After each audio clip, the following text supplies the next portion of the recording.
got money. Master the Game by Tony Robbins. Another great one from Tony. This book is huge, packed with incredible information. It's dense. Get it. It's in the links. Let's go. So, most billionaires view money as a game, because it is. The way to build wealth is to provide the most value you possibly can. And he says, I don't believe people are looking for the meaning in life as much as they are looking for the experience of being alive. Great quote. And guys, compound interest is what it's all about. If you don't know about compound interest, look it up. It's incredible. And people don't save money because it feels like they're losing something, when in reality, the future them is gaining something. So just got to reframe it to say, okay, future me is gaining. Now me is not losing. Future me is just gaining. Easiest way to save, automate it. At least 10% off the top if you want to become really wealthy. So take 10% of your income, automatically save it. That's how you become really wealthy. And obviously we're not actually after money. We're going after our needs. So certainty and comfort, number one, and then uncertainty, variety, depending on your personality type, number two, significance, love and connection, and then growth and contribution. The last two are much more rare for people to actually hit. Secret to wealth, gratitude, because no fear or anger can reside in gratitude. And that's what true wealth is, always being content with your life. Watch out for mutual funds, because 96% of actively managed mutual funds fail to beat the market for any sustained period of time. That's crazy. It's all about keeping the fees the lowest possible. So mutual funds have a sneaky way of adding them in there. The difference between a 3% fee and a 1% fee can be double your money, right? So if you take $100,000 invested for 30 years at the market average, about 7%, person who's paying 1% in fees will turn that 100 into 570. The person who's paying 3% fees will take that 100 and turn it into 320. That's incredible. That's $250,000 difference. So guys, really research the fees behind all these things. And one company that was recommended over and over again is Vanguard. They invented the very low fee option. So definitely check Vanguard out. And also just put your money in the stock index. That's what all these billionaires say. For the average investor, just put your money in like the S&P 500 stock index, pay a very, very low fee, and you should see about 7% growth every year. Asset allocation is the single most important skill of a successful investor. And how you think about stress matters.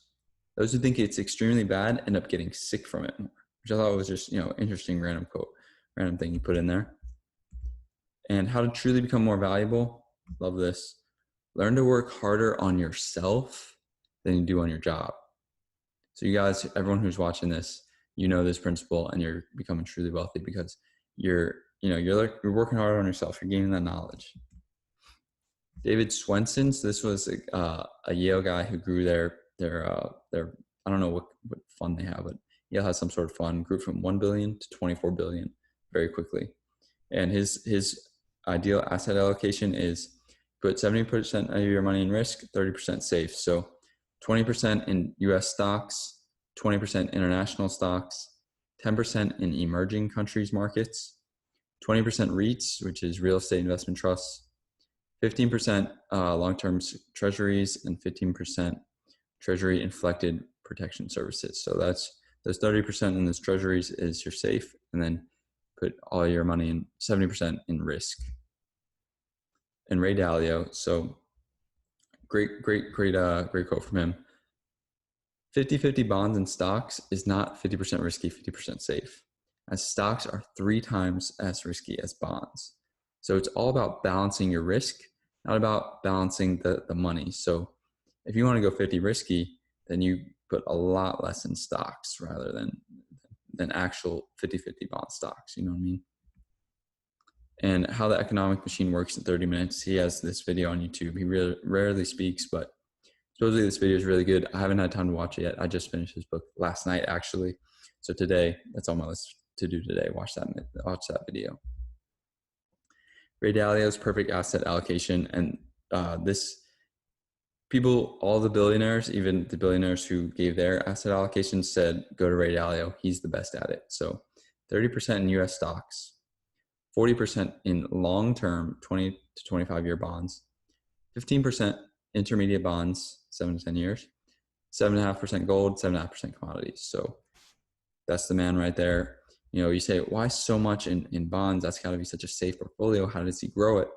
Well, another big thing that all the billionaires say is don't lose money. It sounds so simple, but it really got into my brain, and I really started to understand it, because if you lose 5% of your money, you have to make 10% or more just to get that money back.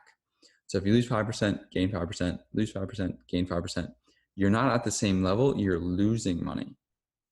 Because you have $100, you lose 5%, so you go to 95.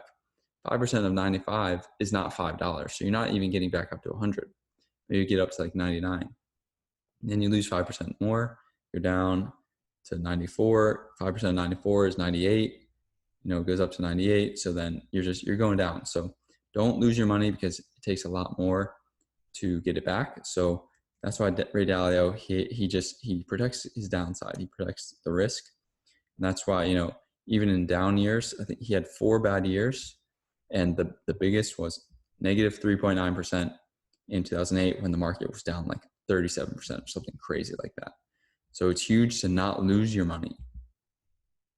And Burton Malkiel, another really great investor, he says 33% in the US total bond index, 27% US total stock index, 14% developed foreign markets, 14% emerging markets, and 12% REIT index. So these guys, whatever they do, they really recommend indexes, because then you get the whole market, not just one stock. So check out some indexes.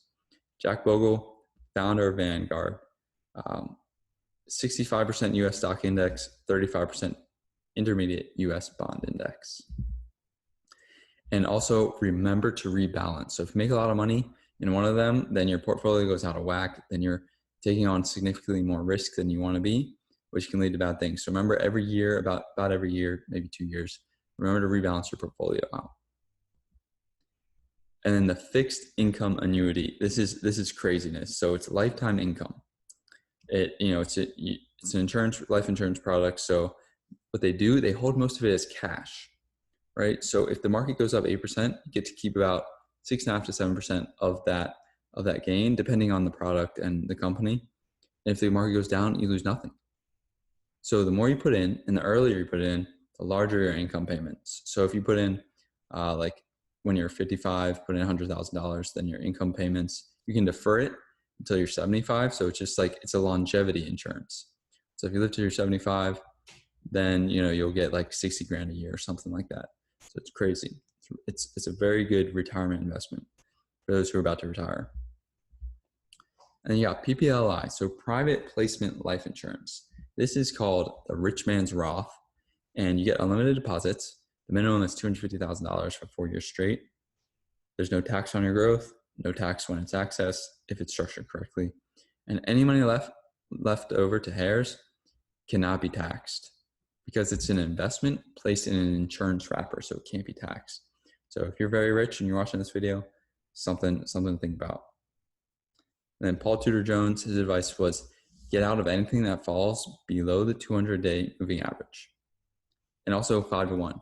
So only invest if you know you can make 5x your investment. Again, like he stressed, like all the others stressed, it's all about defense and not losing money. It's also about asymmetrical risk reward. So all these guys, like 5 to 1, like I just said, that's an asymmetrical risk reward. That's, you're risking very little to make a lot. So look for those opportunities. And abundance isn't about providing everyone on the planet with a life of luxury. Rather, it's about providing all with a life of possibility. Peter Diamandis, like that quote. That's a good one. And it's not how much money you have that makes you happy. It's how you spend it that makes you happy. So investing in experiences, buying time for yourself. So outsourcing jobs you don't want to do. And then investing in other people, that's what makes us the most happy. So remember to, become charitable. Try giving some of your money away. It's a great way to feel good. Dan Ariely, so I've covered a few of his books. And his wife, they give their kids allowance and they make them split it into 3 categories. So if you got kids, this is a great thing to do. You got one for themselves, you got one for others that they know, so friends and family, gifts. And then the third one is for others that they don't know. And this category is what proves us, what gives us the most happiness, giving away money to people who we don't know. And then swipeout.com, this is something that Tony, I believe it's, I don't know if Tony started it, but he's highly involved in it. It rounds up the credit card purchases to the nearest dollar, and it gives that money away to charities that fight hunger, disease, and slavery. So it's a really good thing. I just signed up for it, so it's going to start today. And guys, that's it for money. Master the game. Get this book in the description if you want to make some serious money in your life. Really create some wealth. He's got incredible tips, guys. So that's it for today. 150 books coming at you Monday, Wednesday, Friday. Keep growing that brain. Keep getting smarter. Keep watching these videos. Like this video. Subscribe to the channel. Thank you, guys. So lifelong learning and reading books is just one part of Sticky Habits University and Discipline 101. Imagine kicking all your bad habits to the curb. And imagine how successful you'd feel after implementing 10 new healthy habits. After enrolling in Discipline 101, my new course, that's how you'll feel every single day. Living like this changed my life. Go check it out.